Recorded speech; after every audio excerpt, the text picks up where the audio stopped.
Welcome everybody, I'm Fabio Viviani and you're watching Fabio's Kitchen, where every week we'll bring you an amazing dish made by me. Today we're showing you how to make a very delicious dish that has a common ingredient between Italy and the southern region of America, Louisiana, Georgia, the good South, the South that likes to cook. We have polenta, right? So today we're gonna showcase how to make shrimp and asparagus with polenta. But if polenta, which is pretty much ground corn, was coming from the South region of this wonderful country, we would have called it grits. You know those famous shrimp and grits? Perfect. This is kind of a version of it. Now, I'm not taking credit from any Louisiana grandmother, but this is very, very, very similar. Polenta, at the end of the day, is where grits wants to be when you go to vacation in Europe, Italy. Now, we're gonna need two pans for this. We're gonna need one pan to make the actual polenta and one pan to cook the rest of the ingredients. We have, it's very simple. The main ingredient, main component of the dish are asparagus. Very flavorful. Now, asparagus, although sometimes they make your pee smell, they are delicious. They're very healthy for you. They're full of fiber. They're full of vitamin and good nutrients. Great for kids. And the funny part is that most people believe that they have to chop off. Asparagus, they're pretty long, right? Most people believe that they have to chop off the last end of the asparagus because it's very woody. It's very chewy, right? But they don't have to chop it off. You can use the 100% of your asparagus, even the white part, as long as you use a potato peeler and you peel off the skin at the end. If you peel off the asparagus skin at the end of it, the bottom will become as tender as the top part. And that's why you're watching, because we have awesome tips for you. See? Now, in this case, my culinary has trimmed the asparagus a little shorter, which doesn't make for me the need of trimming the bottom. Because what we do also, when you have nice and asparagus, like nice long like this, right? You can also do this. You can either trim them shorter and use the bottom for soup, or for minestrone, or for do asparagus puree, whatever you want to do. Just don't throw them away.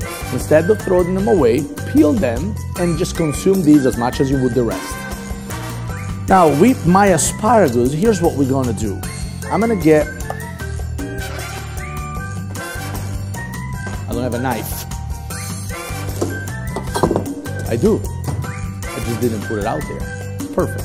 So, with my asparagus, I will trim them kind of sideways a little bit.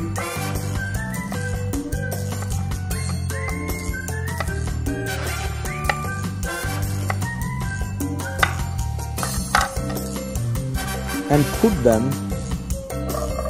in a sauté pan,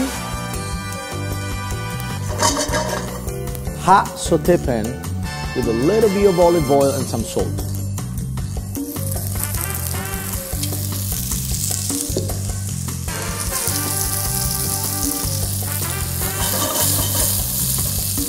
Now, a lot of people like to boil their asparagus. There's nothing wrong with it, but I like to cook them like that. I like to get nice roasting on it, a little bit of caramelization. That's what we're really looking for asparagus. Now, the other side of the dish is shrimp. In this case, we have 1620. 1620 is not a serial number for the shrimp. It's not like a code or like an inside joke. 1620 shrimps is the size. They're not 16 inches, they're not 20 inches. The shrimp measurement is defined by how many shrimp there is in a pound. So if 1 pound requires 20 of these, this will be a size 20. If you're buying the, you know, sometimes you do, when you go to a restaurant, you have fried shrimps with an aioli sauce, normally the smaller, those are probably 45, 50 number. When you have U4, like unit 4, there is 4 per pound, and they're the big shrimp, normally from Santa Barbara, prawn, or Madagascar. So in this case, we're using 1620 size, which it's about the size of your finger, assuming you have a chubby finger. See that? Perfect. Now, before I add the shrimps won't take very long to cook. So I'm gonna let my asparagus be nice and caramelized. And here's what we're gonna do now. I'm gonna start the polenta. Polenta is a dry ground corn or a mini if it was grits, but the reality is that it needs to be hydrated in liquid. And it needs to be creamy, so we're gonna add a good amount of butter. Flavor, I love flavor in my polenta, so I'm adding some minced garlic for a good measure of roasted garlic flavor. If you see my asparagus here, they're starting to get nice and caramelized, but they're not ready yet. Because once I add the shrimp will release some water and the asparagus will stop cooking. So before I do that, I want to make sure that my garlic is roasted so I can start my polenta. A little salt and pepper.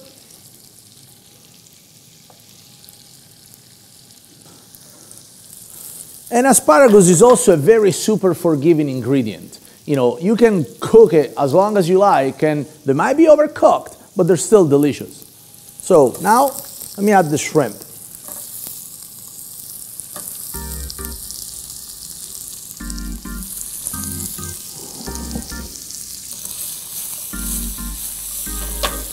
Now I'm adding some broth. In this case, I have vegetable broth.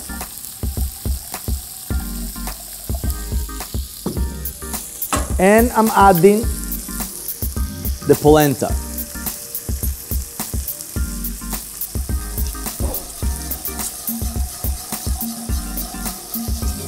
Now, if you see this now, it's still very liquid, but in a minute, it will solidify and it will get creamy.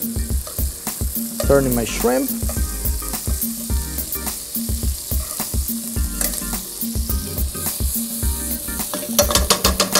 Like I said, shrimps cook really fast. I want to make sure that my polenta is super creamy. I'm going to add a little extra butter to it.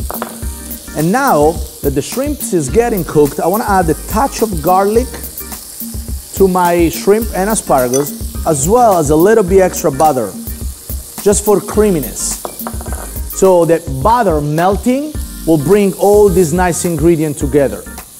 It will coat the shrimps, it will coat the asparagus, and everything will be together. Now, if you see here, this is already getting solid. Look at that. You see that? Look at this. This is almost ready. It's already getting solid, but I need to cook it longer, so I'm going to add some extra broth.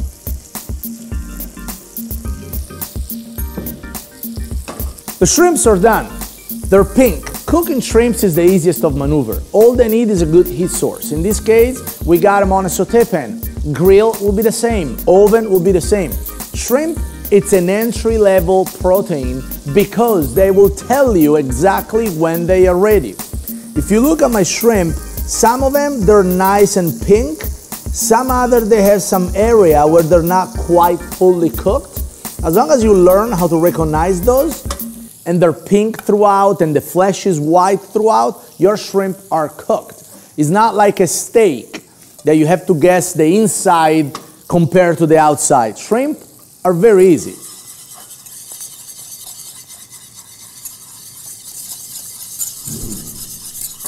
Now my polenta is ready. And what I'm doing here, I'm adding a final touch.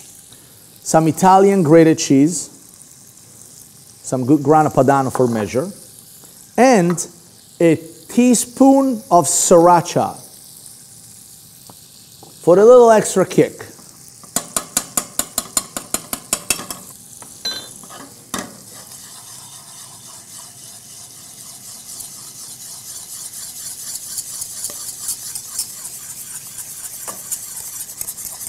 Look how nice and creamy now my polenta is. Wow.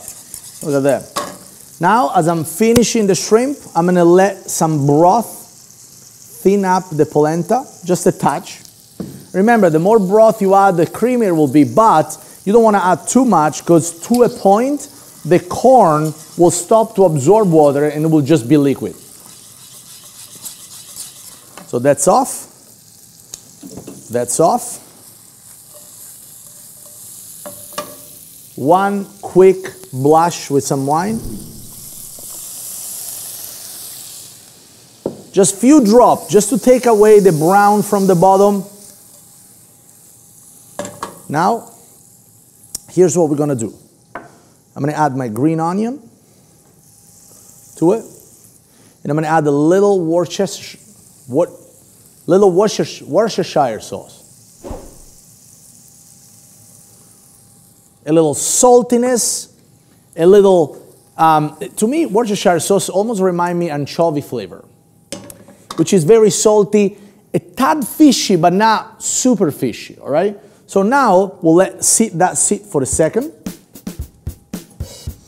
In the meantime, we're gonna get a plate out, and here's the best part.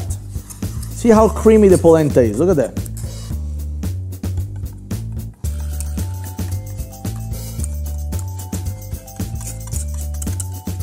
One.